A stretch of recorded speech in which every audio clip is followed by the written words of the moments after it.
Hi. Hi, sorry, I'm recording on so many devices. Right, thank you for coming for the reading performance for Useful Fictions. I will be reading the text I've written during the residency, and a lot of them stem from this responsibility I feel about using or exercising imagination to think of other ways that we could live together and that the world could be. So thanks for making time for this reading, and it is in a format that I'm still testing out, so hopefully nothing breaks down, and I hope you enjoy the kind of friction that it has. Please feel free to sit in whatever way is comfortable for you, and if you want, you can also lie down, so feel free. And if you need the toilet at any time, please help yourself. There will be a short chat afterwards, kind of like a Q&A, and you can share, talk a little bit, have some biscuits. So thank you for being here, and with that I will start.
Must it begin the way you expect it to? It never begins the way you expect it to. The mistake is in expecting a beginning, a point of coherence from which the whole world cascades, such as, I am a woman. I am a manager.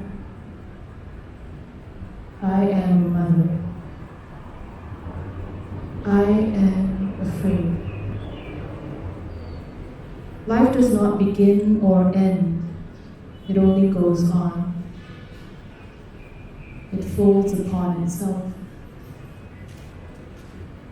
It multiplies and coalesces. You can't say the volume of life changes.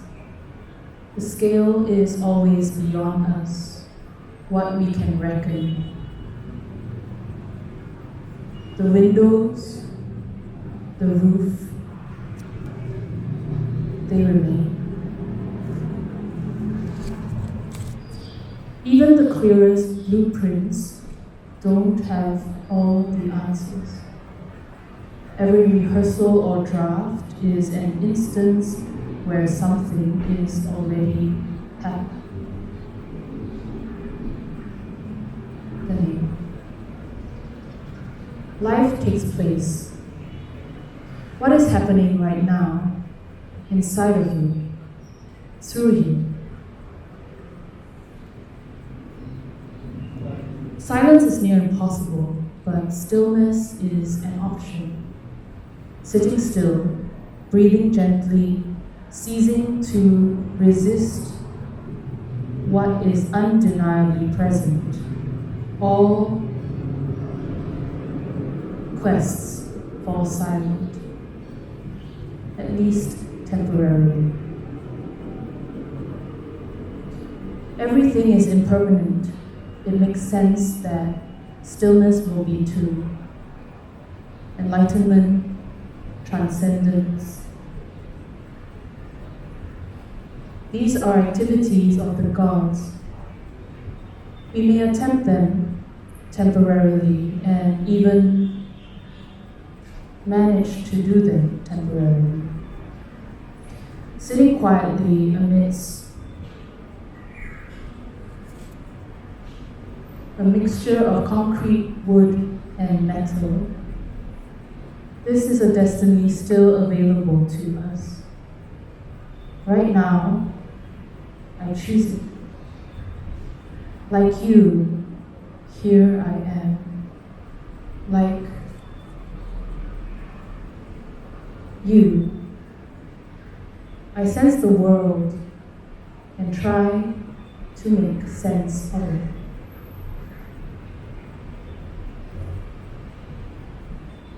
The world is constantly emerging through us, consciousness witnessing itself.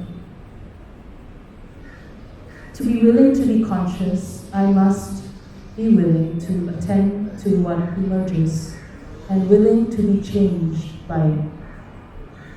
I realize that all that is, all I am, is impermanent. That emptiness which fills the structure defines it, like the wind, light, heat, rain, which pass through and touch its hard body. A structure projects onto life a set of possibilities.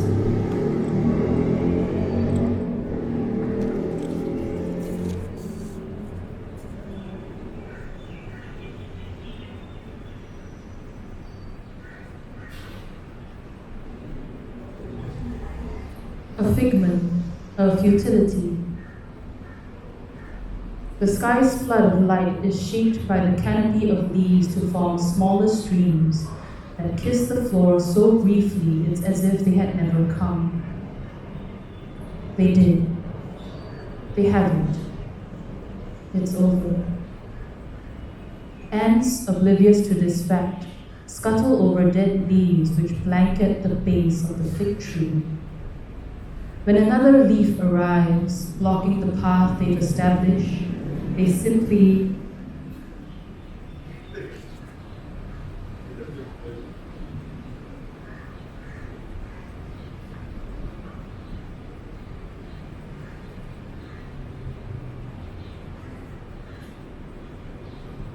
change their path to go around it. The birds, too, keep singing. It must be a human thing to be arrested by futility. It doesn't stop anything else. The canopy presses down on the roof, coating it with leaves. Parts of the roof are missing. Through these missing parts, the trees gaze down upon the floor, which, covered in dust, wood chips, and broken timber, has become untouched. Having lost contact with the human species, it has entered another duration, a time that is longer and deeper and more solid. To walk into it is to temporarily collapse your time into its time, to lose track.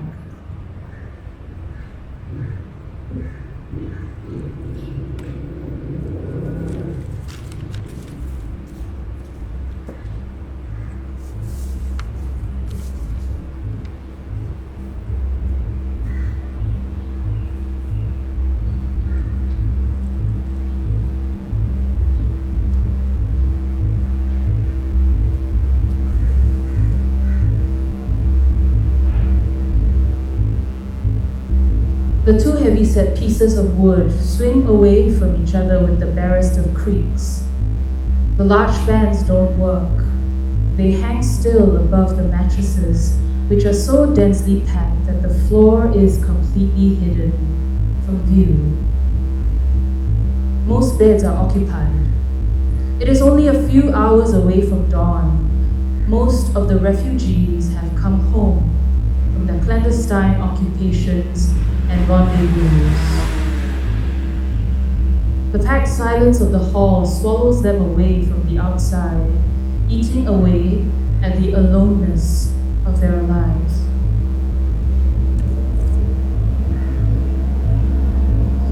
Each bed is filled with 2 or 3 people. They recline, sprawl, curl up in the piece of softness designated to them. They negotiate with one another the space between them for arms, legs, feet, hands. There are some paler faces amongst the brown, darker majority. They have come from the nearby Chinese commune, from what was left to them after the fire. Some of the children still have soot trapped underneath their toenails. The Commune's Council has promised to rebuild their home over the next 2 years. This time, instead of heritage and beauty, they will strive for utility and practicality. No restoration of old structures, no wood and straw. Concrete, brick, metal, glass. They will make a new culture, a new heritage, a new kind of life. Some of the beds are wet.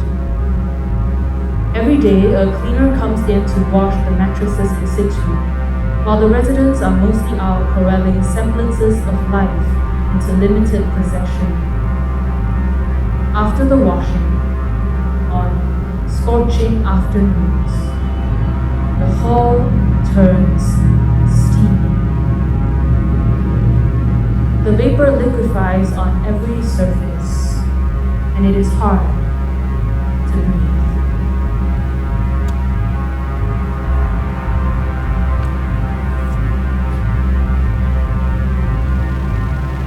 The residents have noticed that some beds are more soaked through than others and never get to fully dry before the cleaner comes back to wash it again.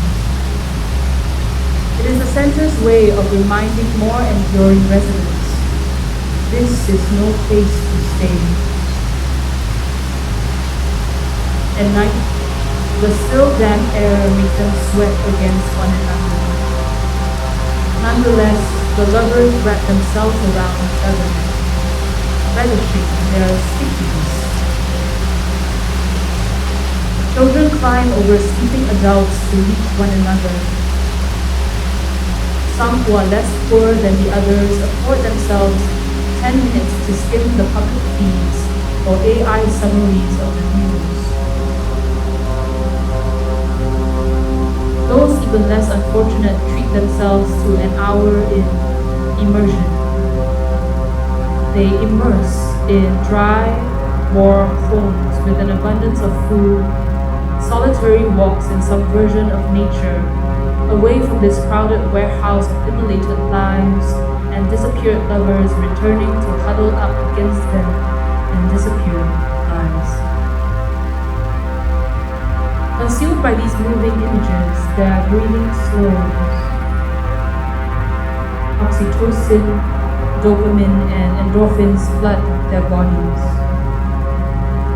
There are lifespan projections in the territory's database. See brief upticks. Sleep is a limited substance each person ekes out in varied amounts. The sleep some have is the sleep other people don't get to have. Those who cannot sleep and have no recourse to other realities listen to the outside. Shrill winds, the heavy rustling of leaves against the roof, the scratching of branches which eventually threaten to push through. The singing of passing nomads who taunt the refugees with their freedom and pleasure being on the move. Who knows what the machines will next vote on, when the whole camp will be cast down, emptying the hall for its next use.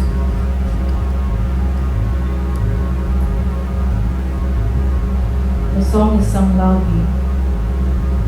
Lie on the mattress, letting the wet transfer onto your clothes. Recourse to other realities, disappearing like the others. Negotiating arms, legs, feet, hands. Not sleeping for days.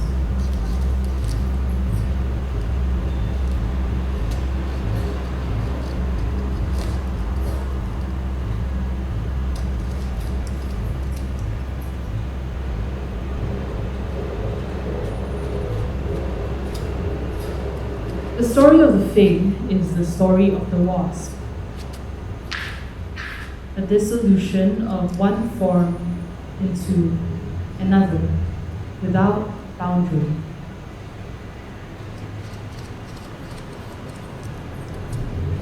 Your body is an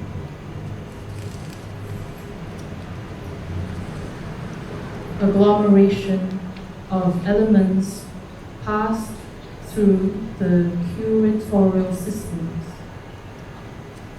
of your organs to repeatedly reform you, like the ship of Theseus. Nearly all of you is a reproduction, a continual reenactment of the original. There has been rain in you and the blood of other animals, and plant cellulose, and a fig wasp, and plastic, and airborne fecal matter.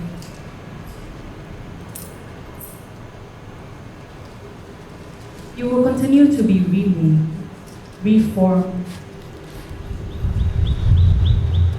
stubbornly and newly, until you die. Every iteration, if you can even distinguish one from another, is you.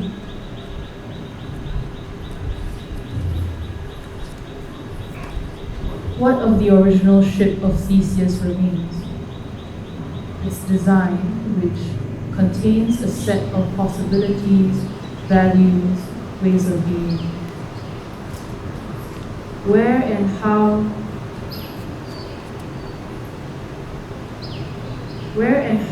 do its sailors rest? How does air move through cabins, the cargo hold, the upper decks. Is the ship designed to go quickly or moderately? And what modes of attention and alertness do they produce? What myths are passed down between the ship's residents, producing time and time again ways of knowing and ways of being on the ship? What omens are feared and which are celebrated?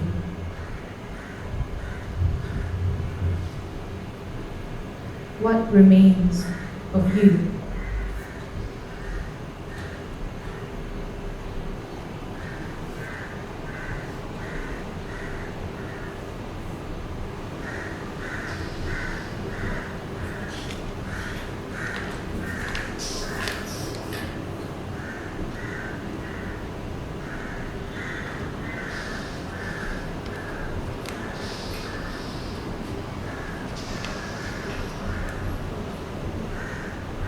There is no door.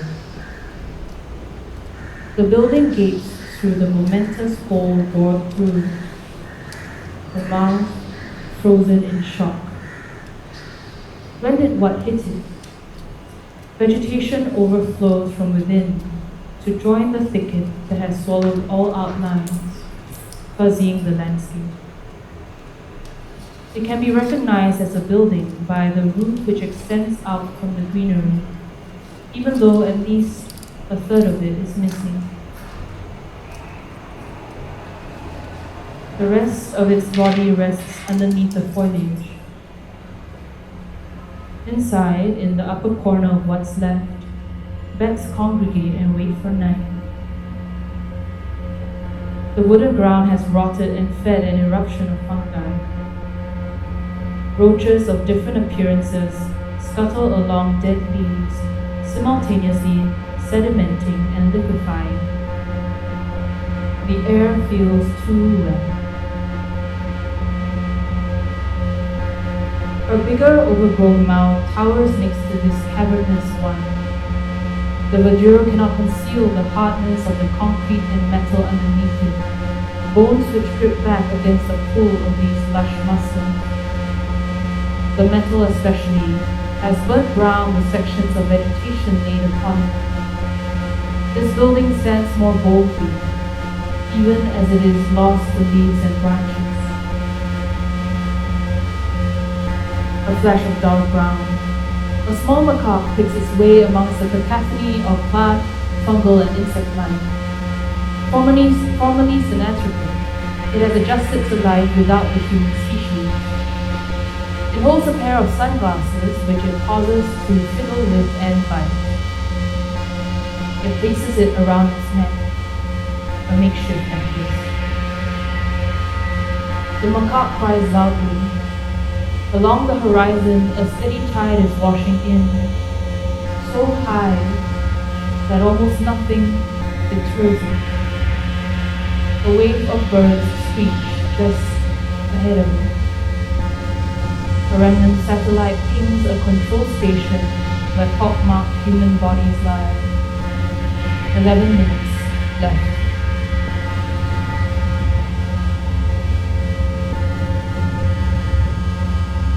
A lone beam of light revolves through the space.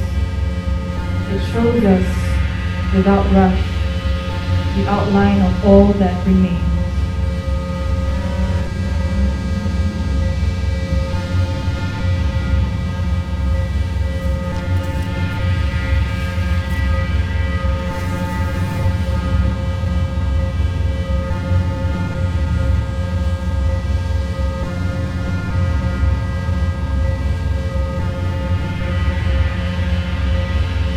Into that airless room we went. All its windows boarded up by brown and green vines. Tendril against timber, body to body, an intimate mutual intrusion. I am in your space. You are in mine. It's that commingling I first noticed as the air, the space, entered my nose, into my lungs, filling me with its time, its body.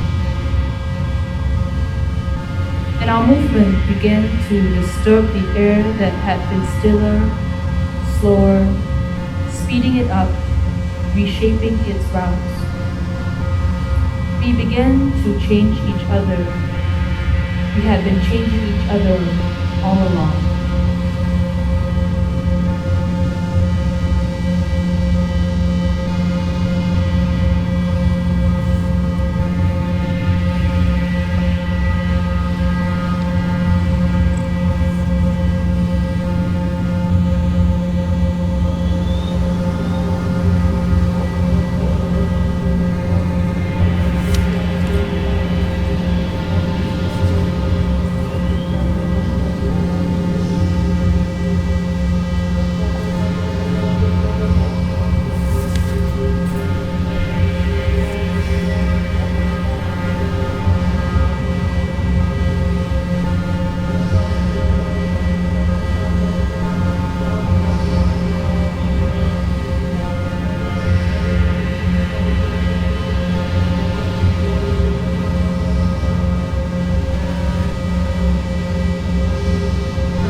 Figure approaches the looming structure, lithe and agile as a more ancient primate.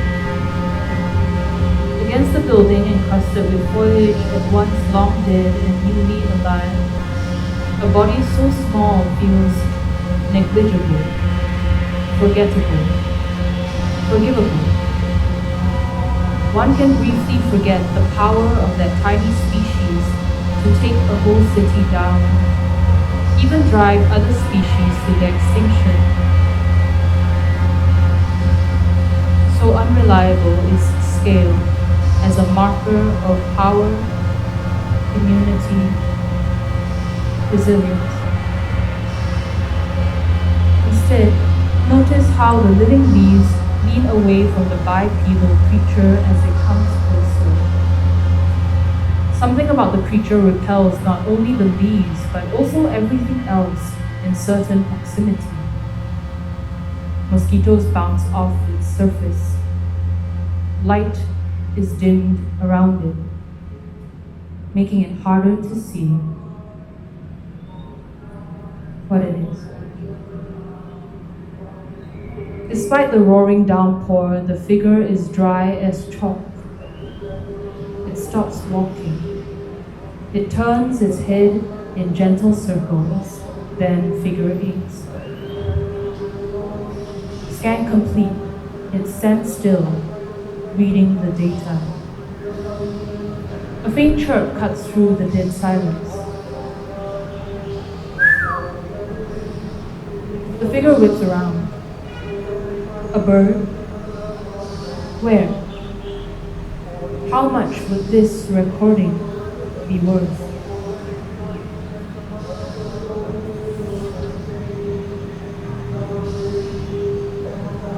She was probably the first to reach this site.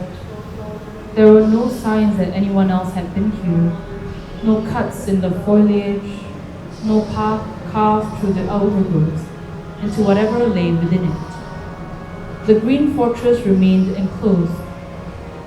Now she would breach it. She swung her parang deftly against the sclerenchyma tissue, tearing the structure which had given the plants form, a set of possibilities torn down to give way for others.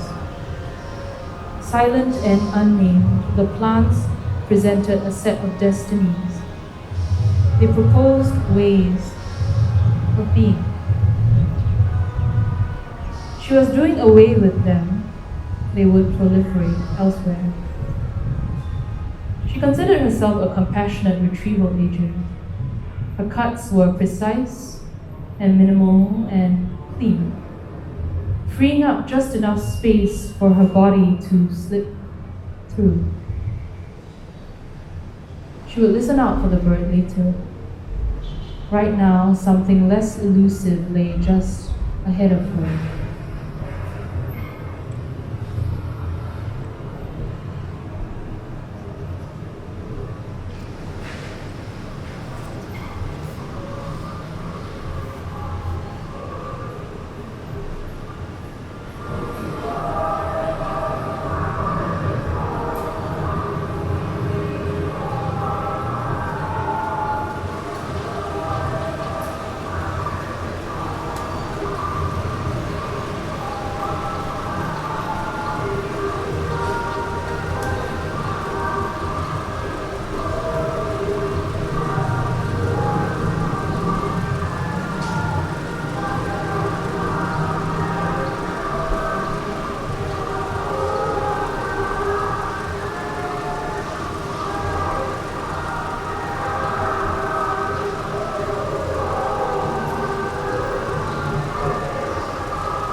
doors look like they haven't been changed for centuries. The man moves the folding metal frames gingerly and ushers me in with a hushed reverence. Inside, an endless array of cars is parked densely throughout the hall, in every model and color imaginable. Thin strips of walking space stretch out between groups of similar models. The air is still, and the soft beams of light streaming down from the roof.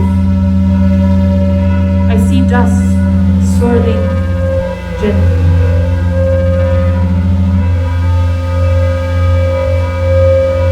The man straightens his name tag and his badge. We can start here, where the most vintage models are kept. The concrete annex is where the more advanced models are stored.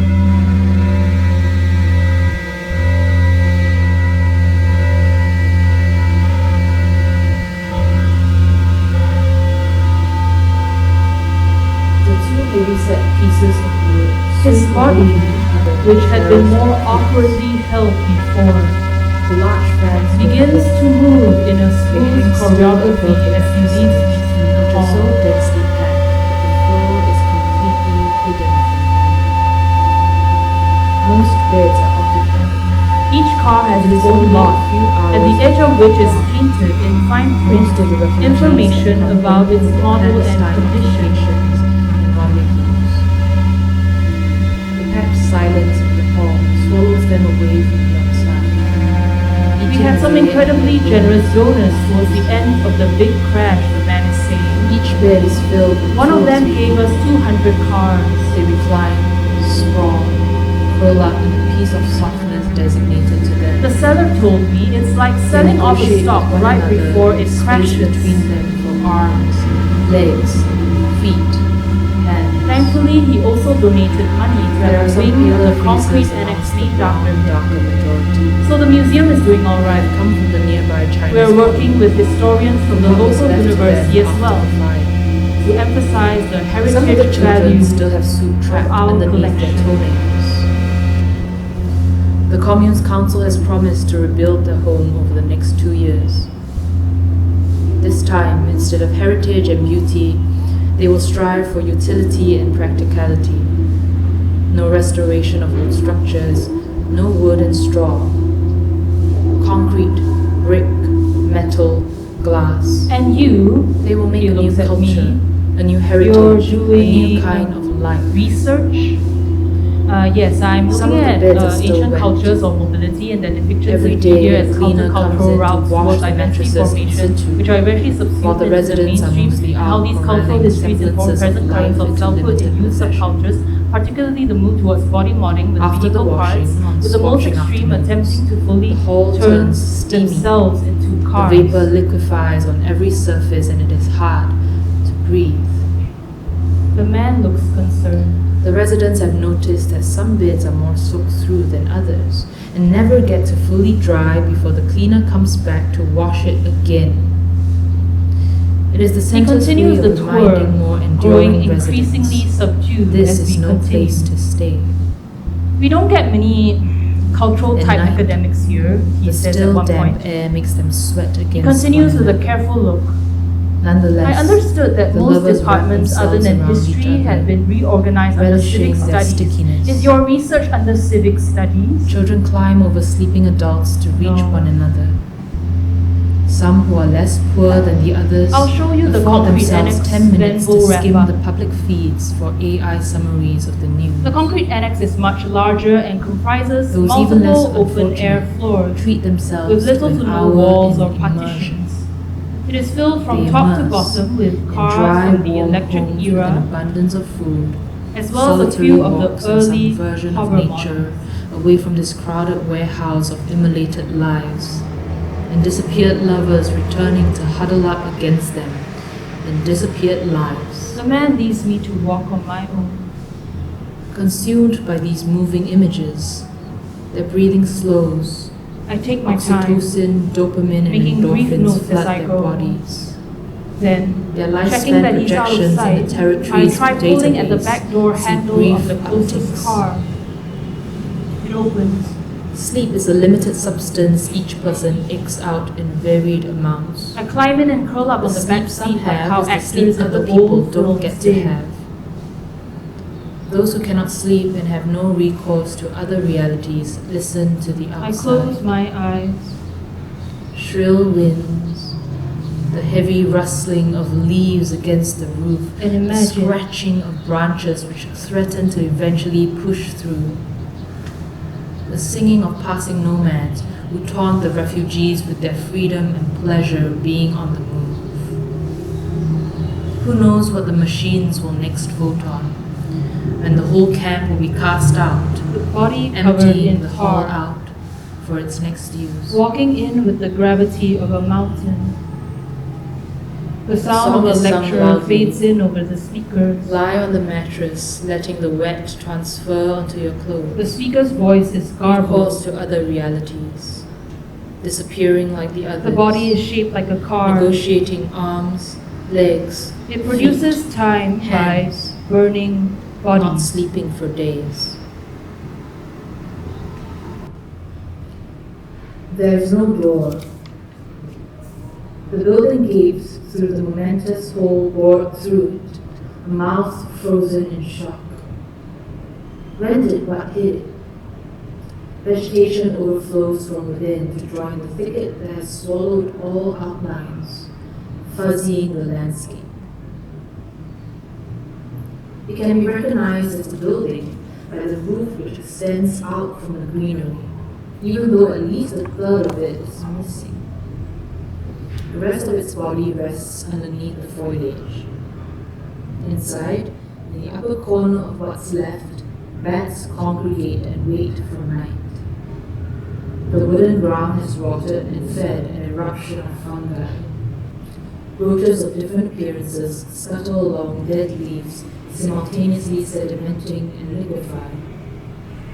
The air feels too wet.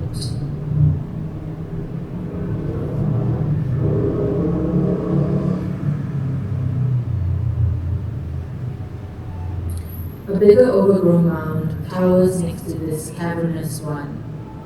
The verdure cannot conceal the hardness of the concrete and metal underneath it, bones which grip back against the pull of these lush muscles. The metal especially has burnt brown the sections of vegetation laid upon it. This building stands more boldly, even as it is lost in leaves and branches. A flash of dull brown.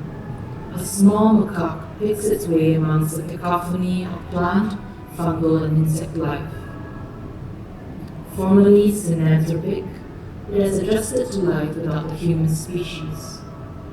It holds a pair of sunglasses, which it pauses to fiddle with and bite. It places it around its neck, a makeshift necklace. The macaque cries loudly. Along the horizon, a steady tide is washing in, so high that almost nothing deters it. A wave of birds screech just ahead of it. A remnant satellite pings a control station where pock-marked human bodies lie. 11 minutes left. A lone beam of light revolves through the space. It shows us, without brush, the outline of all that remains. As far as I can see, I'm the only visitor. The doors look like they haven't been changed for centuries. The man moves the folding metal frames gingerly and ushers me in with a hushed reverence. Inside, an endless array of cars is parked densely throughout the hall in every model and color imaginable. Thin strips of walking space stretch out between groups of similar models. The air is still, and the soft beams of light streaming down from the roof, I see dust swirling gently. The man straightens his name tag and his back. We can start here where the most vintage models are kept. The concrete annex is where the more advanced models are stored. His body, which had been more awkwardly held before, begins to move in a smooth choreography as he leads me through the hall. Each car has its own lot, at the edge of which is painted, in fine print, information about its model and condition. We had some incredibly generous donors towards the end of the big crash, the man is saying. One of them gave us 200 cars. The seller told me it's like selling off the stock right before it crashes. Thankfully, he also donated money to have a wing of the concrete annex named after him. So the museum is doing all right. We're working with historians from the local university as well to emphasize the heritage value of our collection.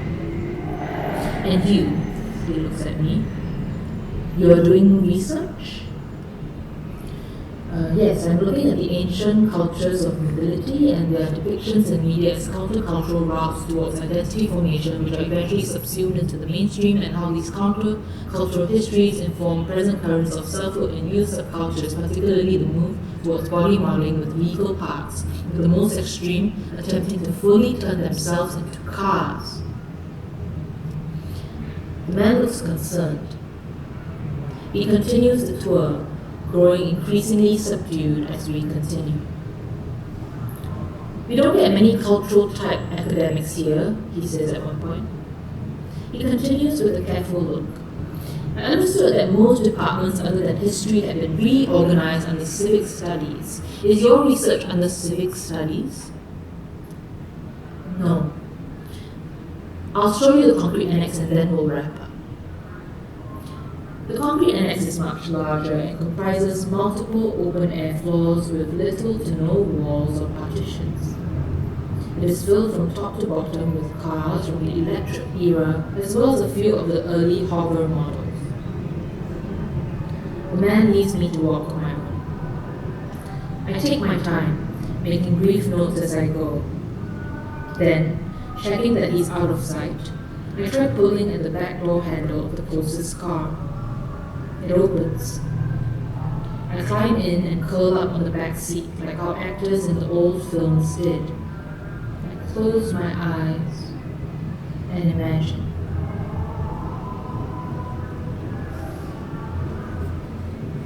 Body covered in tar, walking in with the gravity of a mountain. The sound of a lecture fades in over the speakers.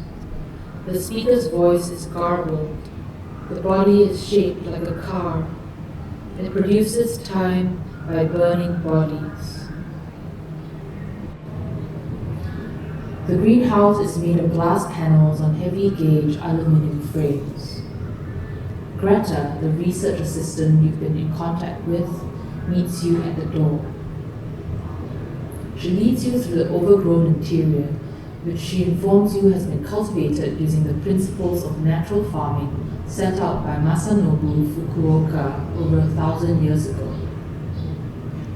Varying species of plants cling onto, rub up against, push out alongside one another without designation, forming a lush, damp interior. She brings you to a small room with the species they've recently acquired from other territories.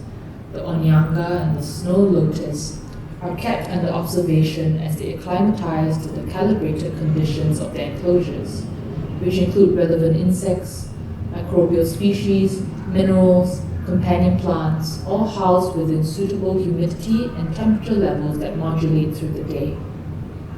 Two assistants are in data pods, too occupied to notice us. A more senior-looking researcher comes in, headed for the hand persist station attached to the onyanga's enclosure. He spots the two of you and comes to a halt. This is a social worker. He searches for something in your face.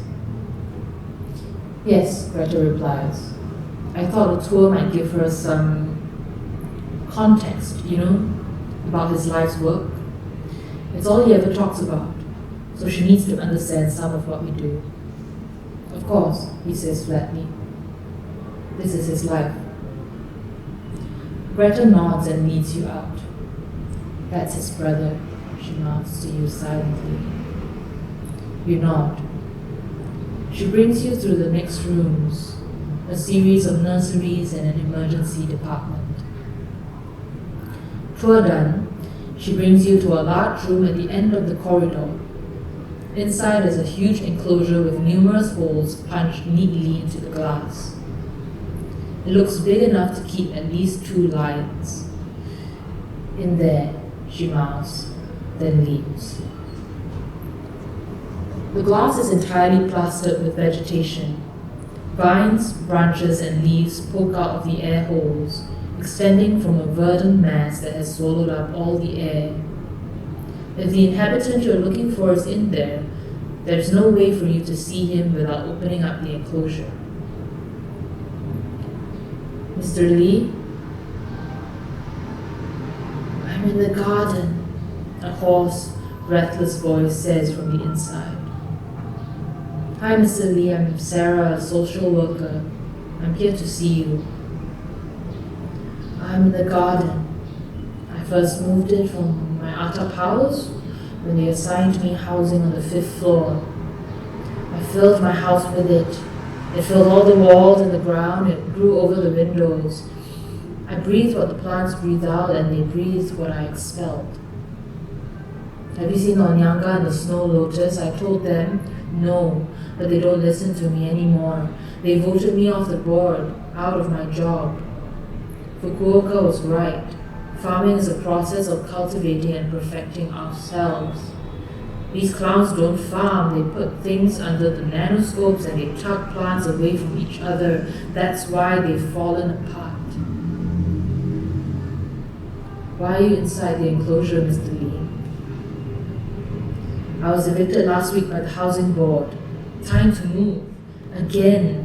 So I brought my garden into our spare enclosure. It was built for giant plants, so it's quite luxurious and spacious. I decided to join them in here. I've lived in my garden for so long, so I'll keep living within it. It must be tiring in there, though. You sound out of breath. This, he wheezes. This is how I breathe. You'll see, if you ask me to come out, how confused my lungs get in your air. And would you consider coming out to meet me? I'll consider it if you come in to see the garden. You eye the enclosure warily. You don't get paid enough for this, but it probably won't hurt to go in briefly. It's like a house visit, right? A small door in the glass pops open with a sharp gasp.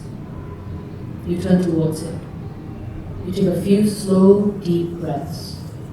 Then, with an inhale, you push through the occluding foliage and go within. Seed bombs slung over stone walls. Transplantation is one way to rehome a life.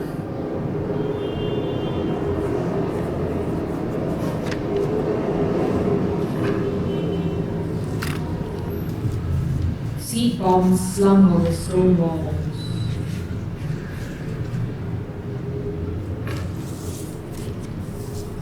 Seed bombs slung over stone walls. Transplantation is one way to rehome a life. There are other ways. Roots pulled out of soil, suspend mid-air. A breathless devotion repeated through everyday labor. Air which only our lungs understand.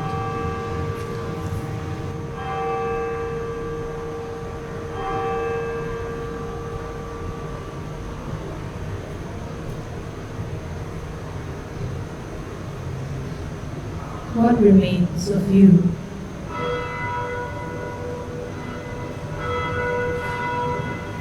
What memories do you keep calling into the present, giving them life beyond the moments in which they existed?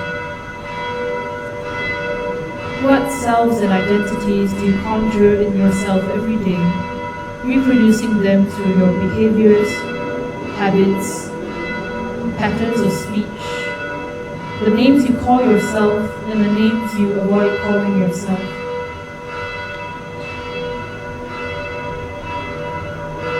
Is there a range of freedom you've forgotten you have, that you've given up on or have been made to give up on? Where is the boundary between you and the instruments which censor you? What kinds of instruments, structures, ways do you reproduce upon yourself?